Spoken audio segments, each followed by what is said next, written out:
డబ్బు, అనారోగ్యం, ఉద్యోగం, వ్యాపారం, అప్పులతో బాధపడుతున్నారా? మీకోసమే launch your future program. Hi hello నమస్తే, welcome back to Suman TV. ప్రస్తుతం మనతో పాటు ఉన్నారు psychologist and life coach doctor Madhurima Reddy గారు. మేడంతో మాట్లాడదాం. నమస్తే మ్యామ్. నమస్తే నవీన గారు. మేడం, ఇప్పుడు శరీర వాంఛలోని ఉద్రేకం వల్లే మనిషి నాశనం అవుతున్నాడా అంటే ఏం చెప్తారు మీరు? అంటే సెక్స్ ఫిలాసఫీ ఏం చెప్తుంది? అంటే సెక్స్ అనేది అంత చెడు ఏం కాదమ్మా. ఒట్టి రొమాన్స్, సెక్స్ అండ్ చాలా మంచిదే అది చెప్పాలంటే, ఒకవేళ పాజిటివ్గా తీసుకుంటే. ఇప్పుడు సెక్స్ వలన మంచి హార్మోన్స్ రిలీజ్ అవుతాయి, డోపమైన్ బాగుంటుంది, it is good. Husband wife మధ్యలో కానీ ఎవరైనా యుక్త వయసులో ఉండే వాళ్ళు కూడా అలా ఆలోచించుకోవచ్చు. తర్వాత వాళ్ళు రొమాన్స్ అండ్ లవ్, ఇలా ఉండొచ్చు నాకు అమ్మాయి, ఇలా ఉండొచ్చు నాకు అబ్బాయి అని అనుకోవచ్చు. పెళ్లి కూడా చేసుకోవచ్చు, అలాగే అనుకోవచ్చు, డ్రీమ్ కూడా చేయొచ్చు. అలాగా they can dream and also వాళ్ళు అలాగా పర్సీవ్ చేయొచ్చు, బాగుంటుంది అలాగా. కానీ మార్నింగ్ లేచినప్పటి నుంచి అదే ఆలోచించు, మార్నింగ్ నుంచి ఇలాగే అనుకుంటూ, పాన్ చూసుకుంటూ, ఎప్పుడు చూసినా అలాంటి వీడియోసే చూసుకుంటూ, సెక్స్ లైఫ్ అలాగే పెట్టుకొని మార్నింగ్ నుంచి ఏ పని చేయకుండా 24/7 అలాంటివే ఉంటే అది అడిక్షన్కి వస్తుంది, which is a negative emotion. So morning నుంచి ఇదే పనిలో ఉంటే, వేరే పని ఆలోచన లేకుండా, ఒక వర్క్ లేకుండా, ప్యాషన్ లేకుండా, ఏం లేకుండా అడిక్షన్లో, anything addiction is a negative emotion. So ఇది కూడా సెక్స్ ఆలోచన కంటిన్యూస్గా ఉంటే 24/7 అంటే వర్క్లో అదే ఉండి, ఇంట్లో అదే ఉండి, కూర్చున్న లేచిన అదే ఉంటే అది ఒక that will lead to negative. అది మంచిది కాదు. అది దానివల్ల నాశనం అవుతారు. మీరు అనేది దానివల్ల ఏమైనా నాశనం అవుతుందా లైఫ్ అని అంటున్నారు కదా, దానివల్ల వినాశం అవుతుంది. మేడం, ఇప్పుడు చూసుకుంటే టెంప్టేషన్స్ అంటున్నాం కదా, అవి కొంచెం అంటే ఒక లిమిట్ వరకు ఉంటే పర్వాలేదు అంటున్నారు. అవి ఒకవేళ బార్డర్ క్రాస్ అయితేనే కదా బయట చూస్తున్నాం సొసైటీలో అమ్మాయిల పైన అఘాయిత్యాలు జరుగుతున్నాయి. అంటే వాటిని మనం కంట్రోల్ చేసుకోవాలి అంటే, మీరు ఇందాక చెప్పారు, మీరు మార్నింగ్ నుంచి ఈవినింగ్ వరకు అదే యాసలో ఉంటే కనుక ఖచ్చితంగా జీవితం నాశనం అవుతుందని చెప్పేసి. మరి అలాంటి మైండ్ సెట్ ఉన్న వాళ్ళు కంట్రోల్ చేసుకోవాలి అంటే మీరు ఇచ్చే సలహాలు, సూచనలు ఏమైనా ఉన్నాయా? ఫస్ట్ అండ్ ఫార్మోస్ట్ లైఫ్కి ఒక ప్లానింగ్ పెట్టుకోండి. మీకు ఒక ప్లానింగ్ పెట్టుకోవాలి. రోజులో మార్నింగ్ లేసినాక మనం ఏం చేయాలని ఒక ప్లానర్ ఉండాలి మీకు. అంటే ఒక ప్యాషన్, పర్పస్తో కూడిన లైఫ్ని డిజైన్ చేసుకోండి. అంటే మార్నింగ్ లేసినాక నాకు ఇవన్నీ చేస్తే ఒక కిక్ వస్తుంది నా లైఫ్లో, నాకు మార్నింగ్ లేసినాక ఇది గోల్, నాకు ఈరోజు ఇది అచీవ్ చేయాలని ఒక పెట్టుకోవాలి, ఈ వీక్లో ఇది అచీవ్ చేయాలి, ఈ రోజు ఇది అచీవ్ చేయాలి, ఈ మంత్లో ఇది అచీవ్ చేయాలని ఒక గోల్ పెట్టుకోండి. గోల్ డ్రివెన్ పెట్టుకోండి. అది మీ ప్యాషన్ అయి ఉండాలి. మీకంటూ మీకు ప్యాషన్ ఉండాలి. అంటే మీకు ఎంతో సంతోషం అయ్యేది ఉండాలి. సో ఆ ప్యాషన్ని మీరు ఐడెంటిఫై చేస్తే మీకు దాని నుంచే పర్పస్ వస్తుంది. అంటే పర్పస్ అంటే మీరు ఏం చేయాలనుకుంటున్నారు, సంథింగ్ సర్వీస్ లాంటిది కావచ్చు, ఎనీథింగ్ కావచ్చు. సో ఫస్ట్ ప్యాషన్ ఉంటే మీకు సంతోషం వస్తుంది దానివల్ల. ఇలాంటివి వచ్చినప్పుడు డిస్ట్రాక్షన్స్ కావు. మైండ్ డిస్ట్రాక్షన్స్ అయ్యి నెగిటివ్ దానిలోకి వెళ్తేనే లస్ట్ డ్రివెన్ వస్తుంది. అంటే ఇప్పుడు అడిక్షన్స్ అన్ని ఎందుకు వస్తుంది అని అంటే, మెయిన్లీ సెక్స్ అడిక్షన్స్ ఎందుకు వస్తాయంటే లస్ట్ డ్రివెన్ ఉన్నప్పుడు. ఒక మనిషి రొమాన్స్ డ్రివెన్, లవ్ డ్రివెన్ అని ఉంటుందండి, తర్వాత లస్ట్ డ్రివెన్ ఉంటుంది. లస్ట్ అంటే నెగటివ్ ఎమోషన్. అంటే లస్ట్ అంటే ఎప్పుడూ సాటిస్ఫై కాదు, ఒక మనిషితో సాటిస్ఫై కాదు, ఒక అమ్మాయితో కాదు, ఒక అబ్బాయితో కాదు. అంటే ఏ ఏజ్లోనే రావచ్చు అది. అంటే ఒక ఏజ్కి ఒక లిమిట్ ఉంటుంది. అంటే ఒక మేబీ 30 yearsకి ఆగిపోతుందా, 40కి ఆగిపోతుందా, 50కా, 60కా, 80కా అని, 90కి కూడా ఆగదు. So male female both. So లస్ట్కి ఒక సాటిస్ఫాక్షన్ అనేది ఉండదు. సో లస్ట్ డ్రివెన్ అంటేనే ఇంకా ఎడిక్షన్ అని అర్థము. సో అందుకని వీళ్ళకి ఏంటి అని అంటే మంచి వాళ్ళ మధ్యలో ఉండాలి. ఫస్ట్ థింగ్, మంచి వాళ్ళ మధ్యలో ఉండాలి, మంచి ఆలోచన ఉండాలి. వాళ్ళకై వాళ్ళే ఎప్పుడు నేను ఇది చెయ్యాలి మార్నింగ్ నుంచి అని పెట్టుకోవాలి. ఒక సెల్ఫ్ అఫర్మేషన్స్ చేసుకోవచ్చు. అఫర్మేషన్ అంటే మనం ఏమంటున్నామో, ఏమి చెప్తున్నామో అది ఇంపార్టెంట్, సెల్ఫ్ అఫర్మేషన్స్ అంటాము. దాని తర్వాత రోజులో మార్నింగ్ నుంచి రాత్రి వరకు వాళ్ళు ఒక ప్లానర్ పెట్టుకోవచ్చు, జర్నల్ రాసుకోవచ్చు. నేను ఇవన్నీ చేస్తున్నాను, ఇవన్నీ సాధిస్తున్నాను. తర్వాత అచీవ్మెంట్స్ పెట్టుకోవచ్చు. అంటే ఇప్పుడు రానున్నది మనం 2025, నేను 2024లో ఏం చేశాను, ఒక 3 things నేను అనుకున్నాను, ఇది చేశానా లేదా అని వాళ్ళే ఇంట్రోస్పెక్ట్ చేసుకోవచ్చు. అలాగే 2025లో నేను ఇది గోల్ పెట్టుకుంటున్నాను, ఇది నేను అచీవ్ చేస్తాను, అంటే నేను అనుకున్నది నేనే చేస్తాను, అచీవ్ చేస్తాను అని. ఇలాంటివి గోల్ డ్రివెన్కి మనం అటాచ్ చేసుకున్నామంటే ఇలాంటివి డైరెక్షన్స్, మనం డిస్ట్రాక్షన్స్ కాదు మైండ్. సో అలాగే మనము ఎవరితో ఏ జోన్లో ఉన్నామనేది important. With whom you are around అనేది చాలా ఇంపార్టెంట్. మనం ఎలాంటి వాళ్ళతో మాట్లాడతామో, ఎలాంటి వాళ్ళతో ఉంటామో అనేది మన థాట్స్ని, మన వ్యక్తిత్వాన్ని బట్టి వస్తుంది. సో అలాంటి వాళ్ళతో ఒకవేళ మనం ఇప్పుడు అడిక్షన్స్లో ఉన్నామనుకోండి, అలాంటి వాళ్ళు చుట్టుపక్కల మాట్లాడుతుంటారు, అలాంటి వాళ్ళు అట్రాక్ట్ చేస్తాం మనకు తెలియకుండా. అందుకనే మనము అబ్జర్వ్ చేసుకోవాలి ఎవరితో ఉంటున్నాం ఎక్కువ, ఇలాంటివన్నీ. సో దీనిల వల్ల వాళ్ళకు మంచి జరుగుతుంది. వాళ్ళు చూసుకొని, వాళ్ళు ఇంట్రోస్పెక్ట్ చేసుకొని, వాళ్ళ ఆలోచన శక్తిని చూసుకోవాలి. సో మంచి ఉద్దేశాలు పెట్టుకోవాలి అచీవ్ చేయడానికి. మ్యామ్ సెక్స్ ఫిలాసఫీ అంటారు కదా, మామూలుగా సెక్స్ అనగానే చాలా మంది అదేదో అది అంటే చెడు మాట అన్న ఫీలింగ్ లో చాలా మంది ఉన్నారు. మిమ్మల్ని అడిగితే ఏం చెప్తారు? అంటే సెక్స్ ఫిలాసఫీ అంటే ఏమంటారు మీరు? సెక్స్ అనేది డెఫినెట్లీ చెడు ఏం కాదండి. సెక్స్ అనేది చాలా ఇంపార్టెంట్ అయింది. ఈవెన్ మైండ్కి కూడా చాలా మంచిది. అండ్ అది డోపమైన్ కూడా రిలీజ్ చేస్తుంది, చాలా మంచిది అది. ఈవెన్ హస్బెండ్ వైఫ్ మధ్యలో గుడ్ సెక్స్ లైఫ్ ఉంటే వాళ్ళకి చాలా మంచి హ్యాపీనెస్ ఉంటుంది వాళ్ళిద్దరి మధ్యలో కూడా. So it is one of the good thing. And వాళ్ళిద్దరి మధ్యలో లవ్, రొమాన్స్ అండ్ సెక్స్ ఉండాలి.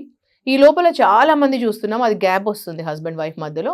అది స్టార్టింగ్ నుంచే వాళ్ళిద్దరి మధ్యలో mentally, emotional and physical bonding అనేది 3 ఇంపార్టెంట్. అది వాళ్ళు బిల్డ్ చేసుకోవాలి. అది ఒకరి విషయం కాదు, ఇద్దరు కూడా కలిసిమెలిసి బిల్డ్ చేసుకోవాల్సింది. So sex is a good life. Actually sexual life అనేది it's a good one. Madam ఇప్పుడు మనం యూత్నే తీసుకుందాం, టీనేజర్స్ని చూసుకుంటే వాళ్ళకి మనం ఏమీ చెప్పాల్సిన అవసరం లేదు. ప్రతి ఒక్కటి కూడా వాళ్ళకి తెలిసిపోతుంది. ఎందుకంటే మూవీస్లో చూస్తున్నారు, యూట్యూబ్లో కానీ అక్కడ చూస్తున్నారు. ఇంట్లో కూడా మనం టీవీ చూసేటప్పుడు అలాంటి సీన్ ఏదైనా వచ్చిందనుకోండి, మనం టక్మని దాన్ని మార్చేయడానికి ప్రయత్నిస్తూ ఉంటాం. అసలు టీనేజర్స్ ఉన్నటువంటి పేరెంట్స్ పిల్లలతో ఈ సెక్స్ గురించి కానీ ఈ టాపిక్ గురించి మాట్లాడాలి అంటే అది ఎంతవరకు కరెక్ట్ అంటారు? మీ ఉద్దేశం ఏంటి? యాక్చువల్లీ చిన్నప్పటి నుంచే అండి ఈ మధ్య స్కూల్లో కూడా good touch and bad touch చెప్తున్నాం అమ్మాయిలకు కూడా. ముందు ఒకప్పుడు లేదు, మేము చదువుకునే రోజుల్లో చిన్నప్పుడు అప్పుడంతా లేదు స్కూల్లో. ఇప్పుడు ఏంటంటే అప్పుడు నేను స్కూల్లో స్పోర్ట్స్ పర్సన్ అయినా అప్పుడు లేదు మాకు అవేర్నెస్ అవన్నీ. కానీ ఇప్పుడు ఏంటంటే సెక్స్ ఎడ్యుకేషన్ స్కూల్లో నుంచి ఉంది, అమ్మాయిలకు ఉంది, అబ్బాయిలకు ఉంది. చాలా మట్టుకు ఇంటర్నేషనల్ స్కూల్స్లో ఉంటుంది నవీన ఈ మధ్యలో. సో అలాగే వాళ్ళకు సెక్స్ ఎడ్యుకేషన్ ఎలా ఉంటుందో 9th 10thలో వచ్చేసరికి ఉంటుంది, 11th 12thలో కూడా ఉంటుంది. కానీ పేరెంట్స్ కూడా ఒకవేళ అవేర్నెస్ ఉండి పేరెంట్స్ కూడా వాళ్ళతో కూర్చొని మాట్లాడచ్చు, అట్లీస్ట్ బేసిక్స్ చెప్పొచ్చు వాళ్ళకి. అప్పుడు ఏమవుతుందంటే పిల్లలకి బయట ఎక్కడి నుంచో వచ్చే బదులు కొన్ని బేసిక్ నాలెడ్జ్ పేరెంట్స్ నుంచి తెలిస్తే బాగుంటుంది. ఇప్పుడు ఒక రిలేషన్షిప్ నేను అన్ని చెప్తాను అందరితో. పేరెంట్స్కి పిల్లలకి మధ్యలో ఉండాల్సిన best relationship is friendship relation. So one of the best relationship అందరికీ ఉండాల్సింది ఇప్పుడు సిస్టర్స్కి, బ్రదర్స్కి మధ్యలో, పేరెంట్స్కి పిల్లలకి మధ్యలో ఉండాల్సిన రిలేషన్ బెస్ట్ ఫ్రెండ్ రిలేషన్. అంటే నువ్వు ఒక బెస్ట్ ఫ్రెండ్ లాగా ఉంటున్నావా లేదా అని. ఇప్పుడు ఈ మధ్యలో చూస్తే ఒక ఇంట్లోనే ఉంటారు అందరూ, కానీ ఒక రూమ్లో ఫోన్లో మెసేజ్ చేసుకుంటారు, ఫోన్లో మాట్లాడతారు. మనము ఫేస్బుక్తో కనెక్ట్ అవుతాం, ఇంటర్నెట్తో కనెక్ట్ అవుతాం, అన్ని సోషల్ మీడియాతో కనెక్ట్ అవుతాం, కానీ ఒకరితో మనసు కనెక్ట్ కాలేకపోతున్నాం. అదే హ్యూజ్ ఇష్యూ మధ్యలో. సో ఆ ఇష్యూ పోవాలంటే కూడా మెయిన్లీ మనం ఏం చేయాలి అని అంటే పిల్లలతో కూర్చొని మాట్లాడాలి. ఎప్పుడైతే మనం పిల్లలతో కూర్చొని మాట్లాడతామో వాళ్ళు మనతో ఐ టు ఐ కాంటాక్ట్ పెట్టుకుంటారు, మనసుతో మనసు కనెక్ట్ పెడతారు. అప్పుడు మనం వాళ్ళతో మనసు విప్పి మాట్లాడచ్చు. అప్పుడు వాళ్ళ థాట్స్ అబ్జర్వ్ చేయొచ్చు, ఏం థాట్స్ ఉన్నాయి వాళ్ళకు అని. లేదంటే ఈ మధ్యలో నేను చాలామంది పేరెంట్స్ చెప్తుంటారు, పిల్లలు ఇలా అన్నారు, మాతో ఇలా మాట్లాడతారు, చూడండి మా టైంలో మేము అలా మాట్లాడే వాళ్ళం కాదండి అంటారు. అంటే వాళ్ళ టైంలో వేరేగా ఉండింది, కల్చర్ వేరేగా ఉండింది. అప్పుడు వేరేగా అసలు టీవీ అలా సోషల్ మీడియా వేరేగా ఉండేది. టీవీలో దూరదర్శన్ మాత్రమే వచ్చేది, ఎప్పుడో ఒక రోజు చూసేవాళ్ళం దూరదర్శన్ కూడా. ఇప్పుడు మీడియా అలా లేదు, సోషల్ మీడియా అలా లేదు, టీవీ ఛానల్స్ అలా లేవు, నెట్ఫ్లిక్స్ అలా లేదు. సో ఇప్పుడు అంతా అడ్వాన్స్డ్ అయిపోయింది, వాళ్ళకి అన్నీ ఆల్రెడీ తెలుసు. సో ఇప్పుడు పేరెంట్స్ కూడా వాళ్ళు నార్మల్గా మంచిగా సోషల్గా మంచిగా మాట్లాడితే పిల్లలతో చాలా వాళ్ళు కూడా షేర్ చేసుకుంటారు. మేము ఓవరాల్ ఒక విషయం చెప్పండి ఫైనల్గా. ఫ్రెండ్షిప్ అన్నారు ఇందాక, పేరెంట్స్ పిల్లలతో ఫ్రెండ్స్లా ఉండాలంటున్నారు, కానీ ఆ ఫ్రెండ్షిప్ అనేది చాలా ఎక్కువైపోయింది ఇప్పుడు. అంటే లీనియస్ అయిపోయింది, ఎక్కువ ఫ్రీడమ్ ఇచ్చేయడము. ఇంకా ఫ్రెండ్స్ కంటే ఎక్కువ అయిపోయారు పేరెంట్స్ పిల్లలతోటి. లీనియస్ ఇవ్వడము, వాళ్ళని కొంచెం ఏమంటారు అంటే కాన్సన్ట్రేషన్ చేయకపోవడం, ఇది కూడా కొంచెం రాంగ్ వేలో కూడా మనకు తీసుకెళ్తుంది కదా. అంత ఫ్రీగా ఉన్నటువంటి పేరెంట్స్కి మీరేం చెప్తారు? అంటే పిల్లల్ని ఫ్రీగా వదిలేసి ఒక ఫ్రెండ్లీ నేచర్గా ఉన్నటువంటి పేరెంట్స్ వల్ల కూడా చాలా ప్రాబ్లమ్స్ వస్తున్నాయి కూడా. ఇలాంటి ఇప్పుడు మీరు అన్నట్టుగా సెక్స్ పరంగా కానీ ఇలాంటి వాళ్ళలో వెళ్ళడానికి కూడా ఛాన్సెస్ చాలానే ఉన్నాయి కదా. ఫైనల్గా ఏం చెప్తారు అలాంటి పేరెంట్స్? కానీ ఫ్రీడమ్ ఇవ్వడము అని అంటే కంప్లీట్గా వదిలేసేసి మీరు ఎక్కడికైనా వెళ్ళండి, మార్నింగ్ 24 hours మేము ఎక్కడికైనా వెళ్తాం, మేము జాబ్ చేస్తున్నాం అనేది కాదు ఫ్రీడమ్ అంటే. ఫ్రీడమ్ అంటే ఫ్రీడమ్ ఆఫ్ ఎక్స్ప్రెషన్ అని అర్థం. అంటే ఒక మనిషికి ఏం మాట్లాడాలో, వాళ్ళు ఏం మాట్లాడతారో మనతో వచ్చి చెప్పడం. ఇప్పుడు తల్లిదండ్రులకి ఎంతమంది పిల్లలు వచ్చి చెప్పుకోగలుగుతున్నారు, దాన్ని ఫ్రీడమ్ అంటే. ఫ్రీడమ్ మీనింగ్ అంటే ఇప్పుడు ఒక కూతురు వచ్చి అమ్మాయి, ఇప్పుడు తల్లిదండ్రులే కానీ అమ్మాయి వచ్చేసేస్తాను వాళ్ళ పిల్లలతో అమ్మ నాన్నతో చెప్పుకోలేకపోతుంది. అదే తను వెళ్ళి వేరే వాళ్ళతో చెప్పుకోగలుగుతుంది, ఫ్రెండ్స్తో వెళ్ళి చెప్పుకోగలుగుతుంది, వేరే ఎవరెవరితో చెప్పుకోగలుగుతుంది, కానీ అమ్మ నాన్నతో చెప్పుకోలేకపోతుంది. కానీ పేరెంట్స్ ఏమంటారంటే నేను ఫుల్ ఫ్రీడమ్ ఇచ్చాను, నేను తనకు కావాల్సిన మొబైల్ కొనిచ్చాను, 1 lakh+ మొబైల్ కొనిచ్చానండి, కార్ కొనిచ్చానండి, నేను డ్రైవర్ని పెట్టానండి, నేను అన్ని ఫ్రీడమ్ ఇచ్చానండి తనకి అని అంటారు. కానీ మనసు విప్పి ఒక 10 నిమిషాలు 20 నిమిషాలు రోజుకి మాట్లాడలేకపోతున్నారు. ఆ అమ్మాయి ఏం ఆలోచిస్తుందో తెలుసుకోలేకపోతున్నారు. ఆ అమ్మాయికి అన్ని ఫ్రీడమ్ ఇచ్చారు. ఆ అమ్మాయి ఎక్కడైనా వెళ్తుంది, డ్రింక్ చేస్తుంది, ఇంటర్మీడియట్ నుంచి డ్రింక్ చేస్తుంది. ఆ అమ్మాయి ఎక్కడికైనా వెళ్తుంది, వీకెండ్స్ ఎక్కడికి వెళ్తుందో తెలియదు పేరెంట్స్కి. ఇది కాదు ఫ్రీడమ్ అంటే. ఫ్రీడమ్ అంటే ఫ్రీడమ్ ఆఫ్ స్పీచ్, అంటే ఫ్రీడమ్ ఆఫ్ ఎక్స్ప్రెషన్. ఎస్. ఆ అమ్మాయి మనసు విప్పి నీతో మాట్లాడుతుంటే రోజుకు ఒక 10 నిమిషాలే మాట్లాడాల్సింది మనం. అంటే మార్నింగ్ ఒక 10 minutes I to eye contact పెట్టుకొని రాత్రి ఒక 10 నిమిషాలు మాట్లాడితే పిల్లలతో, అమ్మాయి అయినా అబ్బాయి అయినా, మనం కన్న పిల్లలతో వాళ్ళు ఎలా ఆలోచిస్తున్నారో తెలుస్తుంది మనకు. ఎస్. వాళ్ళ ఆలోచన ఎలా ఉంటుందని. అది ఫ్రీడమ్ అంటే. ఫ్రీడమ్ అంటే మనం 1 మంత్ అంతా మన పాటికి మనము, తండ్రి ఏమో తండ్రి పాటికి బిజీగా ఉండడము, తల్లి ఏమో తల్లి పాటికి బిజీగా ఉండడము, నేను వాకింగ్ చేస్తున్నా, నేను స్ట్రెస్లో ఉన్నా, నేను చిల్ అవుట్ అవుతాను, నేను ఇలా ఉంటున్నానని హస్బెండ్ వైఫ్ అనుకోవడము. ఎప్పుడు పిల్లలు కూడా నేను ఫుల్ ఫ్రీడమ్ ఇచ్చేస్తాను పిల్లలకి అనుకోవడం కాదండి. ఎస్. అంటే ఎవరి దారిలో వాళ్ళు వెళ్ళడం కాదండి ఫ్రీడమ్ అంటే. ఫ్రీడమ్ అంటే మనం అందరం కనెక్టెడ్గా ఉన్నాము అనడం ఫ్రీడమ్. ఎస్. అంటే మనకు ఆ స్పేస్ తీసుకుంటాం అందరము. తండ్రి తీసుకోవచ్చు స్పేస్, పిల్లలు తీసుకోవచ్చు. అట్ ద సేమ్ టైం మన అందరూ కనెక్టెడ్గా ఉన్నాం ఒక ఫ్యామిలీ బౌండరీతో, ఎస్.